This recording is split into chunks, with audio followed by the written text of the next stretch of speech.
Okay, so let's read about urine formation.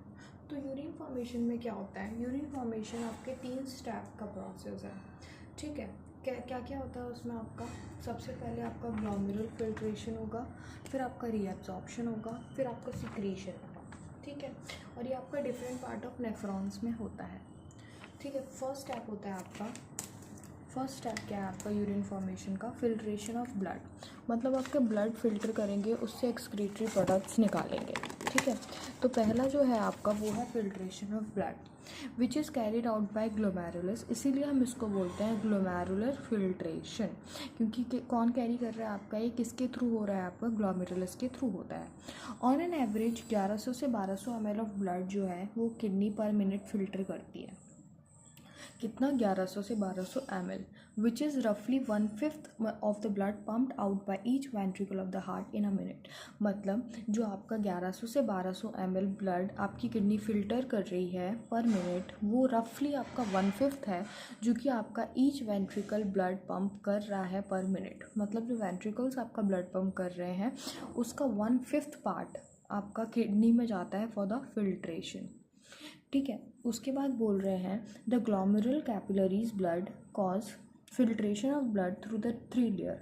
जो आपकी glomerular capillary है वो क्या करती है? आपकी 3 लेयर के थ्रू जाती है, तभी उसका फिल्ट्रेशन होता है। वो 3 लेयर कौन कौन सी हैं? सबसे पहले आपकी लेयर आती है endothelium of glomerular blood vessel. उसके बाद है आपकी epithelium of blood Bowman's capsule. क्योंकि देखो आपका जो क्या बोलते हैं ग्लोमेरुलस है उसके जस्ट नीचे आपका वोमेंस कैप्सूल है, तो सबसे पहले ग्लोमेरुलस है तो इसकी एंडोथीलियम आ जाएगी, ठीक है। उसके बाद आपकी वोमेंस की लेयर आ जाएगी एक, और बीच में आपका प्रेजेंट होता है बेसमेंट, ठीक है। तो वही चीज़ वहाँ एक्सप्लेन करी गई है आपको। क्या बोल रहे हैं कि आपकी एंडोथीलियम आएगी ग्लोमेरुलर ब्लड वेसल की, एपिथीलियम आएगी वोमेंस कैप्सूल की। क्योंकि देखो एंडोथीलियम किसकी? एंडोथीलियम आ रही है उसकी ग्लोमेरुलर ब्लड वेसल की, एपिथेलियम आ रही है वोमेंस कैप्सूल की, और बीच में आपका प्रेजेंट होगा basement membrane between these 2 layers. The epithelium of Bowman's capsule, जो आपकी एपिथेलियम है वोमेंस कैप्सूल की, उस कॉल्ड द पोडोसाइट्स। उसको हम बोलते हैं पोडोसाइट्स क्योंकि वो कुछ ऐसी होती है, देखो, ठीक है। Podocytes are arrange in the integrated manner, मतलब एक छन्नी के फॉर्म में वो अरेंज रहती है ताकि जो फिल्ट्रेट है, मतलब जो नहीं जाना चाहिए आगे, तो वो क्या हो, वहीं स्लिट पोर्स में अटक जाए। जैसे हम चाय छानते हैं तो जो आपकी पत्ती है वो ऊपर ही अटक जाती है, उसी वे में आपका epithelium of Bowman's capsule arrange होता है ताकि जो है आपका फिल्ट्रेट है वो आगे ना जा, जो आपको आगे नहीं जाना चाहिए वो आपका आगे ना जा पाए। Blood is filtrated so finely that these membrane that almost all the constituent of plasma except protein passes onto the lumen of the Bowman's capsule। मतलब आपका इतने फाइनली ब्लड को जो है फिल्ट्रेट करते हैं, लाइक जो आपके प्लाज्मा के कॉन्स्टिट्यूट हैं जो भी, वो सब वहीं रह जाते हैं एक्सेप्ट फॉर द प्रोटीन्स, जो कि आगे बोमेंस कैप्सूल में चला जाता है, ल्यूमन ऑफ बोमेंस कैप्सूल में चला जाता है, ठीक है। Therefore it is considered as ultra filtration, इसीलिए हम इसको बोलते हैं अल्ट्रा फिल्ट्रेशन, ठीक है।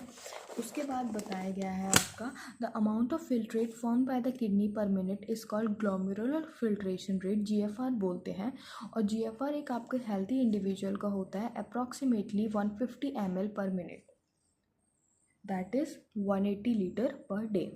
उसके बाद बताया है कि किडनी के पास आपका एक इनबिल्ड मैकेनिज़्म है कि वो आपका GFR को रेगुलेट कर सकती है, ठीक है। और इसी एक इनमें से एक सच एफिशिएंट मैकेनिज़्म है आपका बाय GGA, मतलब जस्टा ग्लोमेरुलर एपरेटस। जो GGA है वो स्पेशल सेंसिटिव रीजन है।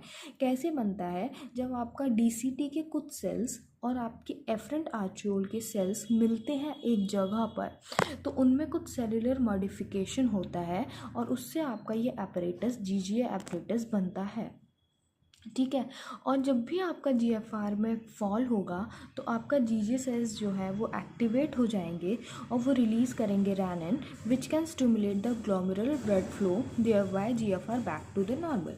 तो उससे क्या होगा, आपका जो ग्लोमेरुलर ब्लड फ्लो है वो इंक्रीज़ होगा, स्टिमुलेट करेंगे उसको, और जीएफआर है आपका वो बैक टू नॉर्मल। ठीक है, तो जीजे सेल से आप अपना जीएफआर को रेगुलेट कर सकते हैं।